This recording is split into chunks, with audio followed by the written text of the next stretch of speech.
오늘은 특별히 어버이 주일입니다. 그래서 우리 김영춘 목사님 특별히 오셔서 하나님의 은혜로 살아온 인생이란 제목으로 말씀을 전하시는데요. 목사님은 오늘이 꼭 마지막이라고 하시지만 제가 보기에는 몇 년 더 우리에게 은혜로운 말씀을 충분히 전할 수 있는 또 기력도 있으시고 또 영역도 있으시고 체력도 있으신 것 같습니다.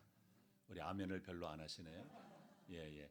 그래서 오늘 이 시간에 나오셔서 하나님의 은혜로 살아온 인생 이란 제목으로 말씀을 선포하실 때 그 은혜 받으시기 바랍니다. 목사님 나오실 때 우리 할렐루야로 목사님 환영하시겠습니다.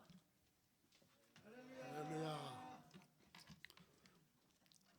하나님의 은혜와 평강과 복이 여러분들과 여러분들 가정에 충만하시기를 주님의 이름으로 축원합니다. 오늘 이렇게 불러주신 목사님, 장로님들에게 감사를 드립니다. 이제 목사님 말씀하셨는데 전화가 와서 제가 오늘은 마지막 설교를 하겠습니다. 그렇게 말씀을 드렸습니다.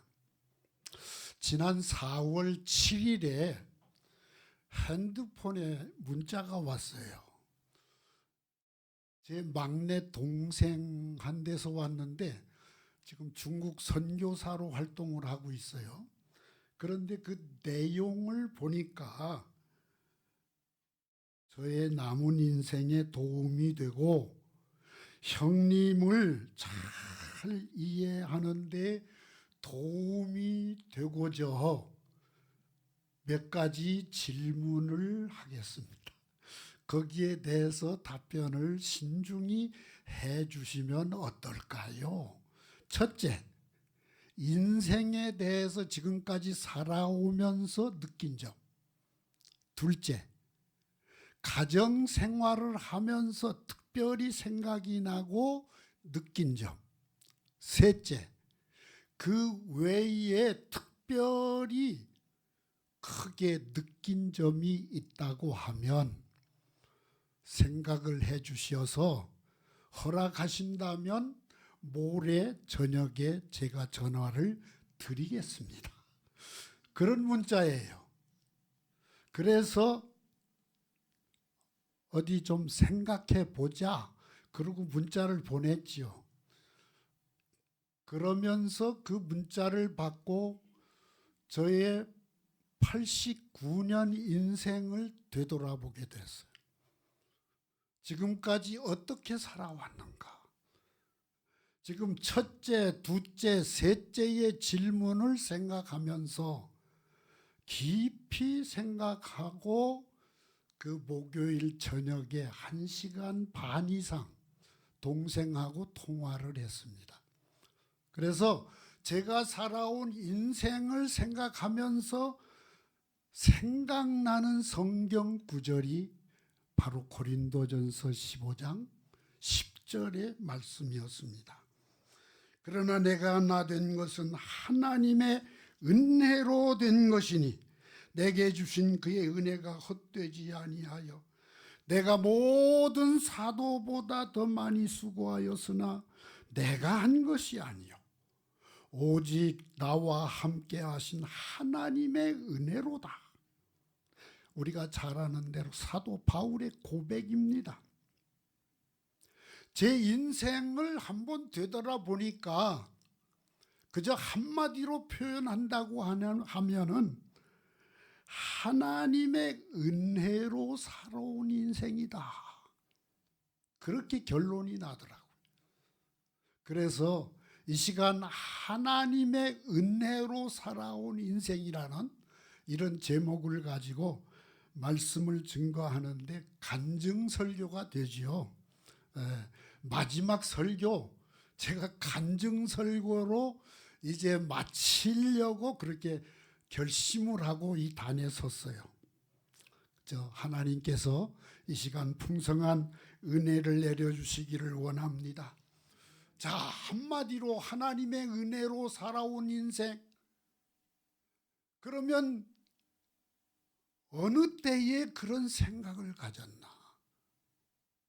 근데 생각해 보니까요, 유년기더라고요. 어릴 때부터 하나님의 은혜로 살아가는 인생이다 하는 것을 확신하게 됐습니다. 여러분 인생 표현할 때 괴로운 인생길 가는 몸이 괴로운 인생이라고 그러죠. 고통의 멍에 벗으려고 고통스러운 인생이에요. 그러면서 야곱은 뭐라고 표현했습니까? 험악한 세월을 보내었다고 바로 왕 앞에 고백했습니다. 험악한 세월을 살아가는 인생이에요. 참 연약한 인생이지요. 내일 일은 난 몰라요. 내일 일을 모르는 인생이에요. 안개와 같은 인생이에요. 그러면서 한 번 사람이 죽는 것은 정한 것이라고 그랬죠. 죽는 인생이. 자, 이러한 것을 생각하면서 여러분 전쟁, 나라마다 전쟁의 역사가 다 있습니다. 그런데 지금 우크라이나와 러시아 전쟁이 4년 이상 끌고 있잖아요. 그 처참함은 말할 수 없어요. 그리고 미군과 이란의 전쟁, 그것으로 인해서 지금 온 세계가 경제적으로 얼마나 큰 어려움을 당하고 있는 것을 우리가 알고 있지 않습니까? 이 전쟁이라고 하는 것은 이건 생각하기도 싫어요. 그런데 저는 어렸을 때에 이 모든 고통을 다 겪었어요. 저희 부모님이 만주 간도성 화룡현에서 사셨는데 국수 공장을 했습니다. 돈을 많이 벌었대요.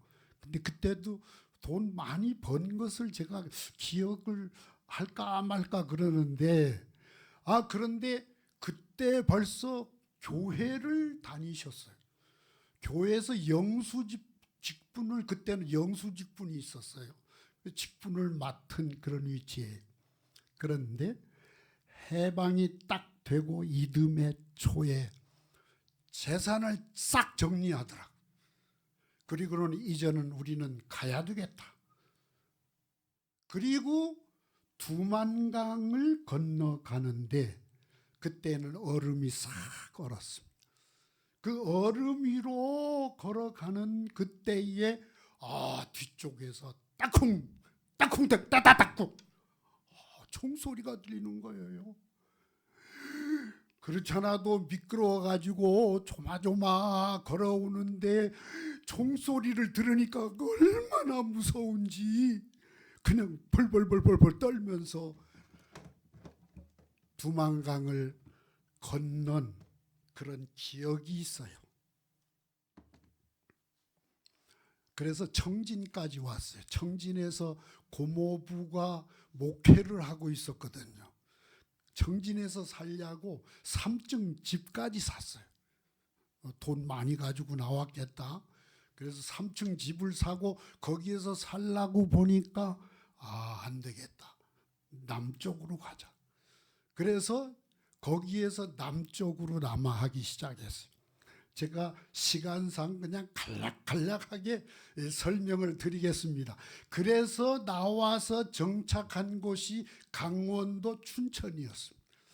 춘천에서 거기서 살면서 숙부님과 같이 동업을 하면서 장사를 했어요.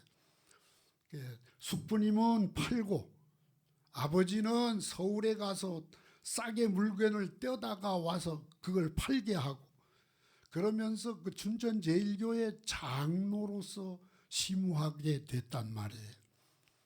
춘천제일교회 장로로 있으면서 서울신학을 졸업했어요.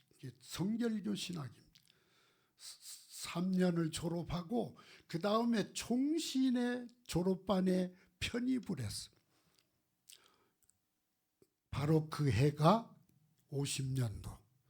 제가 국민학교 6학년, 지금 초등학교죠. 그때에 6.25 전쟁이 터진 거예요. 참 그 전쟁의 쓰라림은 이루 말할 수 없죠.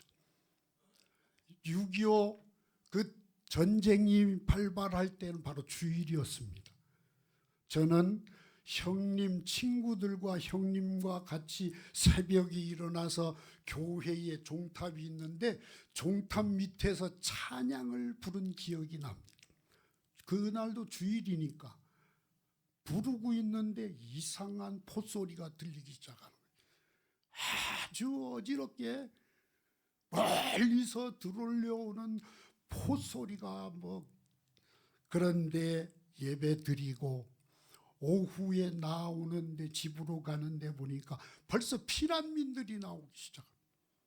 여기저기에서 짐 짊어지고 그냥 이고 그래서 집에 가서 기다리다가 하룻밤을 더 자고 안 되겠다. 우리도 피난 가자. 정리해가지고 피난길을 떠나서 그게 1차 피난입니다.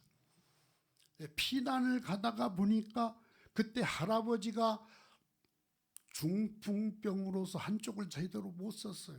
부축하고 나오다 보니까 벌써 인민군이 앞질러 갔어. 남춘천의 그 과수원에 이렇게 머물러서 거기에서 한 달 좀 더 있으면서 그 어른들 남자들은요 굴 파고 거기에서 한 5명이 숨어서 살고 그 밥은 해 날르고 그러다가 8.15 전 14일 날 발각이 돼서 붙잡혔어요. 그래서 춘천으로 다시 들어가게 됐는데 신문을 하면서 저는 교회 장로입니다. 근데 왜 숨어 있어? 나가서 예배 드려. 그러면서 예배 드리라고 내주었어요. 그것은 다 모인 다음에 싹 잡으려는 계획이었죠. 그래서 숨어서 본 집에서 앞에는 그냥 먼지가 수두룩하게 쌓여 있는데 뒤쪽으로 다니면서 뒤에서 살게 됐어요. 그러다가 9.28 수복을 맞이하게 됐죠. 유엔군과 국군이 북쪽을 향해서 전진해 나가는데 미처 북쪽으로 건너가지 못한 인민군들이 산에 모이기 시작하는데 한 5만 명이 모인 거예요. 5만 명이 모였는데 그들이 가만히 있지 않고 춘천을 다시 점령했어요. 춘천을 다시 점령하니까 어떻게 돼요? 또 피난의 길을 떠나지 않을 수 없어요. 그게 제2차 피난이에요. 그 짐을 정리해가지고 경춘선 철로를 타고 밤에 걸어가는데 터널 그 속에 여기저기 시체가 줄비해가지고 잘못하면 막 밟고 지나가고 그런 처참한 모습을 보았어요. 그리고 서울 가까이 와서 있다가 다시 춘천을 탈환했다고 하는 소식을 듣고 다시 집으로 왔어요.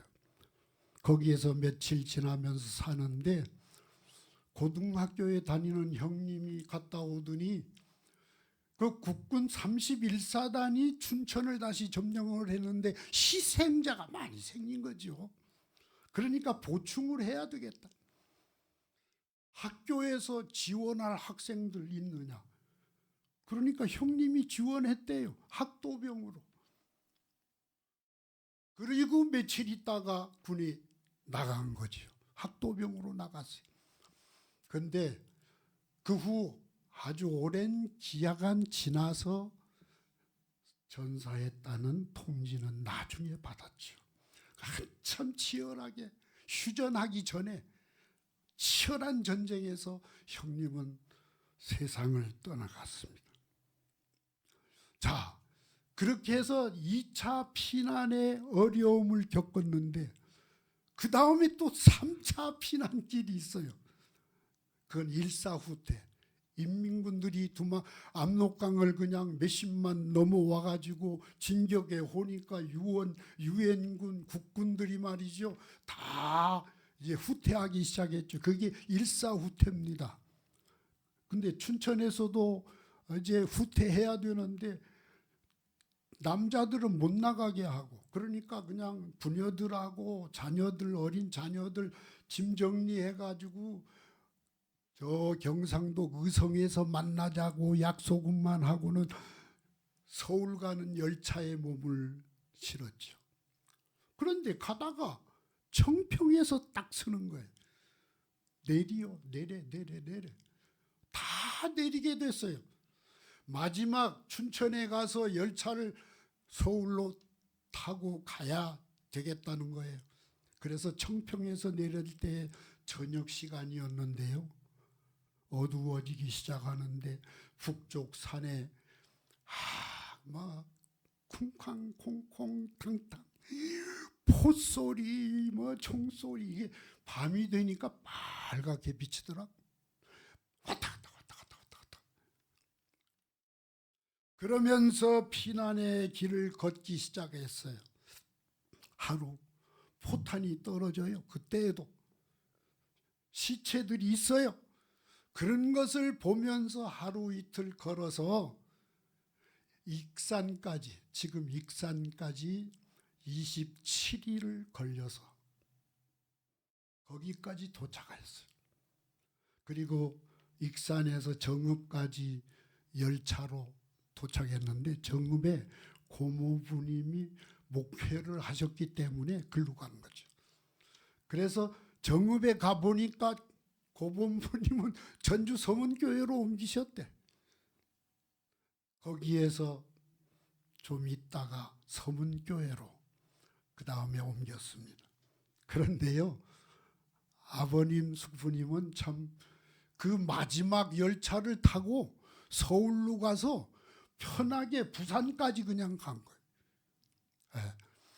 그래서 그 부산에서 총시를 졸업하고 이 집과 전주에 있다고 하는 소식이 들려가지고 전주로 찾아오셨어요. 그래서 줄포 제1교회 거기에 이제 20년간 아버님이 시무를 하시게 된 겁니다.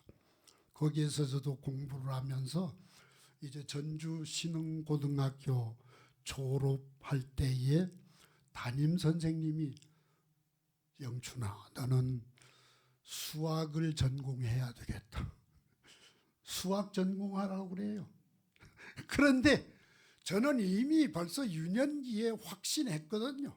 하나님을 바라보고 주 안에서 믿음으로 사는 것 이것이 나의 삶이고 이 복음 증거하는 사명이 바로 나의 사명이다. 그 유년기에 벌써 그것을 터득했어요. 그래서 저는 신학 갈랍니다. 그래서 신학교에 총신에 가게 된 거죠. 그러니까 이 모든 것을 볼 때 하나님의 은혜가 아니고는 아니 된다 하는 것을 확실하게 생각했어요.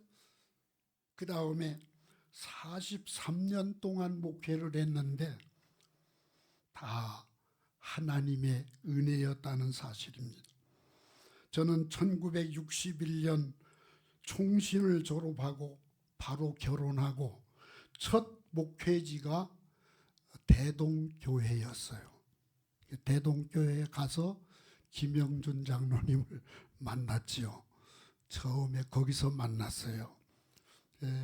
그런데 거기에서 3년을 목회하면서 강도사가 되고 목사가 됐습니다. 그리고 제가 공부하면서 부모님이 빚을 졌는데 그 빚을 갚게 되죠. 3년 동안 1년에 쌀 한 10가마씩 가지고 가서 빚을 갚았어요.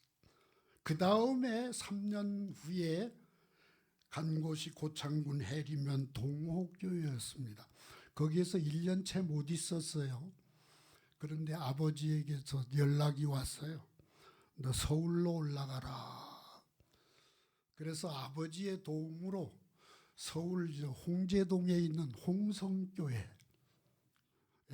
큰 교회였어요 그때. 거기에서 부목으로 2년을 심우하게 됐습니다. 2년을 심우하면서 한 일이 뭐냐, 화요일과 목요일을 시간 내가지고 목사님에게 허락받아서 총신 대학원을 졸업하게 됐습니다. 총신 대학원을 졸업하고 그 다음에 68년 1월 첫 주일에 부임한 곳이 충정로에 있는 충정교회였어요. 충정교회 부목으로 1월 첫 주일에 부임을 했는데 목사님이 5월 달에 가서 성전을 건축하기 시작하더라고요. 기공 예배를 드리고 성전을 쭉 건축하면서 지하 슬라브 딱 치는데 8월이 됐어요. 그런데 갑자기 목사님이 사임을 하시는 거예요. 교회를 사임을 하시고 카나다로 이민을 그만 떠나버리고 말았죠. 자, 그러니 부목으로 있던 제가 어떻게 합니까? 계속해서 성전을 건축을 하기를 시작했죠. 교육관, 그 다음에 본당, 그리고 다 마무리하는데 한 3년 가까이 걸렸죠. 그리고 임시 목사가 되고 또한 위임 목사가 되고 헌당하고 거기에서 13년을 목회를 했습니다. 10년 좀 지나서 여러 가지 그 어려운 문제가 많이 있었어요. 기도하는 중에 제가 사표를 제출하고 서울에서 목회해서는 안 되겠다. 그래서 떠난 것이 부산이었습니다. 부산에 이제 가는데 계금동에 있는 세계금교회예요. 세계금교회에서 이제 목회를 시작하는데 가보니까요, 교회 건축하다가 전면 공사하다가 일꾼이 떨어져 가지고 식물인간이 된 거예요. 그러니까 교회가 큰 시험을 받았죠. 그런데 목사님 위임 투표를 했는데 부결돼 버리고 말았어요. 목사님이 떠났죠. 그러니까 교인들이 떨어졌죠. 제가 가서 예배 드릴 때 주일날 낮에 모인 숫자가 중고등부 학생과 포함해서 70여 명이 모였더라고요. 그런 교회 웃음이 사라지고 아주 형편없었어요. 1년 지나고 그리고 바로 성전 완전히 이제 정면 공사 끝내고 종탑 세우고 그리고 헌당식 위임식을 했죠. 거기서 2년, 3년, 4년, 5년을 지내는데 교회가 하나님의 은혜로 부흥이 돼 가더라. 작년이 한 300여 명 모이기 크게 부흥된 거죠. 그런데 여름 휴가에 기도 가서 기도하다가 내가 이제 마지막으로 개척교회 한번 하고 그냥 목회를 그만둬야 되겠다. 그런 결심이 생겼죠. 그래서 교회에 와서 제가 사임하겠습니다. 그러니까 교회에서는 난리였어요. 저 떠나지 말라고 그냥 눈물로 호소하고 그런데 그 눈물을 뿌리치고 서울로 올라와서 목회하는데 어려움이 이만저만 아니었죠. 그래서 이 세광교회 20년을 목회하고 은퇴하게 됐습니다.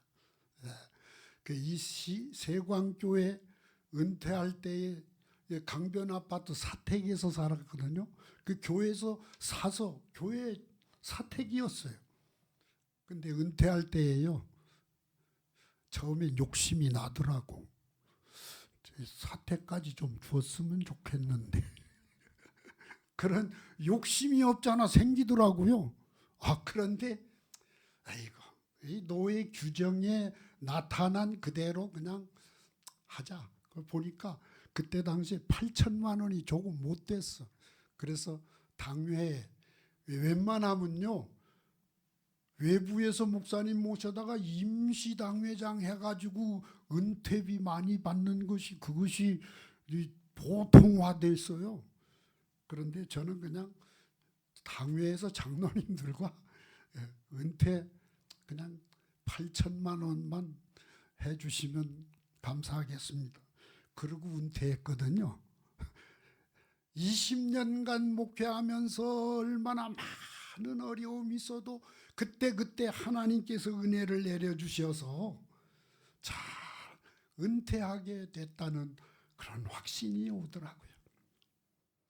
가정을 생각해 봐도 하나님의 은혜로 살아왔어요. 저는요, 결혼을 참 잘했어요. 여러분, 이 목회 생활하면서요, 얼마나 어려움이 많습니까? 처음에는 결혼 초기에 빚 갚느라고 어려웠지요. 또한 홍성교에서는 등록금 마련하느라고 어려웠지요. 충정교회 가서는 건축 헌금한다고 교역자가 안 할 수 있어요? 솔선수범해야지. 그거 한다고 그렇게 경제적으로 그렇게 여유가 없었죠. 부산에 가서 5년 있을 때 제일 여유 있게 염려 근심 없이 잘 살았죠. 그런데 생각해 보면 그 어려운 가운데 살림을 잘했어. 인내하면서 빚 없이. 그래서 지금 65년 동안 같이 산다는 것, 이게 얼마나 결혼 잘한 겁니까? 하나님의 은혜지요. 뭐. 하나님의 은혜로 이렇게 지금까지 살아온 것을 여러분들에게 고백합니다. 또 자녀들 보면요, 믿음으로 잘 성장했어요. 이게 하나님의 은혜예요. 목사 자녀들 보면은 간혹 탈선하는 자녀들이 있거든요. 그런데 저는요, 자녀 교육 못했어요. 설교 준비, 신방. 그러니까 그냥 뒤에서 기도할 때 기도하는 거죠. 근데 집사람이 자녀 교육을 잘 시켰어요. 어려운 가운데서 그 대학까지 보내고 그 등록금 마련하고 그 얼마나 어려웠는지 몰라요. 그런데 어려울 때에 밤에 일어나서 제 집사람은 교회 나가서 무릎 꿇고 눈물로 기도하는 걸 제가 잘 알아요.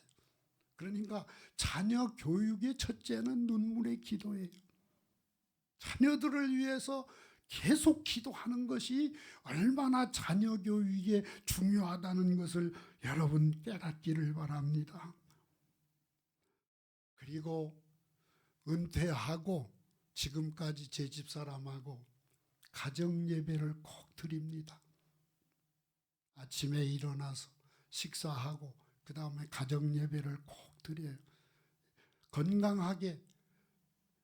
지금은 좀 성경 보려고 하면 흠이 돼가지고 이제 좀 헤맬 때가 있지만은 그렇게 은혜를 하나님께서 베풀어 주신 거예요. 그 다음에 마지막에 특별히 느낀 부분이 뭐냐 하면 후회하는 일도 많고요. 아쉽게 생각하는 것도 많아요. 그러나 하나님께서 은혜로 이 시간까지 살아온 것에 대해서 감사한 마음이 일어나는데 감사하는 일들이 크게 몇 가지가 나타나더라고요. 제 눈이 어떻습니까? 한쪽 눈이 안 보이는 것 같습니까? 예? 저는요, 어릴 때부터 이 한쪽 눈이 잘 안 보였어요. 왼쪽 눈 한 눈 가지고 지금까지 살아오고 있습니다. 그래서 안과에 가서 이렇게 눈 검사할 때 그 표 있죠? 이 오른쪽 눈은 맨 밑에 큰 글씨도 안 보여요. 그것도 안 보여요. 고도근시라고 그러더라고요.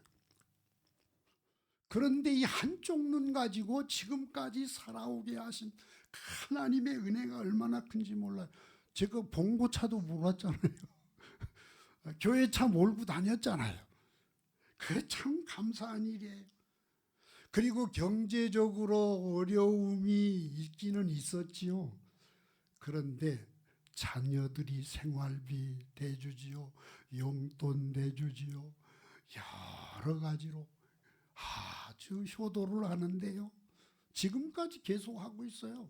오늘 어버이 주일이니까 여러 자녀들이 효도하는 것, 이거 꼭 실천에 옮기기를 바랍니다. 그리고 내 집은 없어요. 내 집에서 살지는 않아요. 제가 은퇴하고 남가자동 임대 아파트를 계약하고 들어갈 때 10년 살아라. 10년 사니까 또 10년 더 살아도 된다. 그래서 10년, 20년을 채우니까 마지막 계약할 때 물었어요. 직원에게. 어떻게 언제쯤 이사 가야 됩니까? 아, 그래요? 담당 직원에게 연락하더라고. 그러더니 좀 있으니 직원이 나와. 그래서 다시 물어보니까 그 직원이 컴퓨터를 이렇게 딱 들여다보더니 뭐 조건만 맞으면 그냥 사세요. 그래서 지금까지 사는 거예요. 내 집은 없어도 하나님께서 그렇게 임대 아파트에서라도 살게 하시더라. 감사한 일이에요. 거기 들어간 돈이 4,500 조금 못 되고요. 뭐 관리비 뭐 이런 건 별도로 나가지만은 월 임대료가 얼마인지 아세요? 39,500원. 지금 월 임대료 39,500원 주고 지금 살고 있어요. 얼마나 감사한지 말로 다 할 수 없습니다. 지금까지 지내온 것이 하나님의 은혜입니다. 지금까지 지내온 것 주의 크신 은혜라. 한이 없는 주의 사랑 어찌루 말하렴. 자나깨나 주의 손이 항상 살펴주시고 모든 일을 주 안에서 형통하게 하시네. 여러분들과 여러분들 가정에도 하나님의 은혜가 평생 넘치기를 주님의 이름으로 축원합니다. 결론으로 오늘 어버이 주일이니까 에베소 6장 1절로 3절에 자녀들아 주 안에서 너희 부모에게 순종하라. 이것이 옳으니라. 내 아버지와 어머니를 공경하라. 이것은 약속이 있는 첫 계명이니 이로써 내가 잘되고 땅에서 장수하리라. 주님의 은혜가 큰 것처럼 부모님의 은혜가 큽니다. 여러분 하나님의 은혜 잊지 마시고 부모님의 은혜 잊지 마시기를 바랍니다. 나를 낳아주셨습니다. 나를 키워주셨습니다. 나를 교육해 주셨습니다. 끝까지 나를 위해서 기도하시는 부모님, 그 부모님을 경히 여기지 마시기 바랍니다. 존대하시기를 바랍니다. 그래서 순종하고 공경하시기를 바랍니다. 웃지 못할 이야기가 있습니다. 70세가 넘은 어느 노인 한 분이 아내와 사별하고 시골에서 사는데 큰아들이 아버지를 모시고 서울로 올라왔어요. 그래서 서울 생활을 하는데 마음이 들지를 않는 거예요. 그런데 거기에서 아들 집에서 살면서 서열을 느끼게 된 거예요. 며느리가 왕, 두 번째가 손자, 손녀, 셋째가 남편, 넷째가 가정부, 다섯째가 강아지. 자기는 여섯째더래. 너무나 기가 막혀서 거기에서 살면서 아이고 내가 여기에서 뭐 더 살아 못하리. 그래서 시골로 내려가면서 아들에게 짤막한 편지를 이렇게 썼다고 그래요. 사모야 잘 있거라. 육호는 간다. 참 우스운 얘기죠. 5월 8일 지난 어제 그저께죠. 어버이날이죠. 그런데 무료 급식소에 노인들이 줄을 섰. 보도가 났더라. 그래서 왜 여기에 계십니까? 아이고 나는 어버이날 잊어버린 지가 벌써 얼마나 오랜지 모릅니다. 자식이 없나요? 왜 없어요? 있지요. 번쩍만척 하는데요. 그런 세대가 됐어요. 어느 목사님이 미국에 집회를 인도하러 가서 식사 대접을 받게 됐는데 플로리다의 그 해변가에 위치한 아주 근사한 큰 식당으로 인도했어요. 그런데 그 담임 목사님이 강사 목사님에게 지금 이 식당 주인이 우리 교회의 모범적인 집사입니다. 그렇게 얘기를 하면서 그 식당 주인에 대해서 얘기를 한 거예요. 아버지가 세상 떠나고 어머니가 이곳에서 장사를 시작했는데 친절하게 아주 맛있게 음식을 하니까 그 식당이 잘 됐대요. 그래서 어머니가 계획을 세웠어요. 해변가에 큰 식당을 하나 마련하고 거기서 식당을 경영해야 되겠다. 그리고 준비를 하기 시작했는데 어머니가 식당 오픈하기 전에 알키자가더니 그만 세상을 오픈하기 전에 떠나게 됐어요. 그 어머니가 아들에게 돌아가면서 두 가지 유언을 했습니다. 하나는 식당을 잘 경영해달라.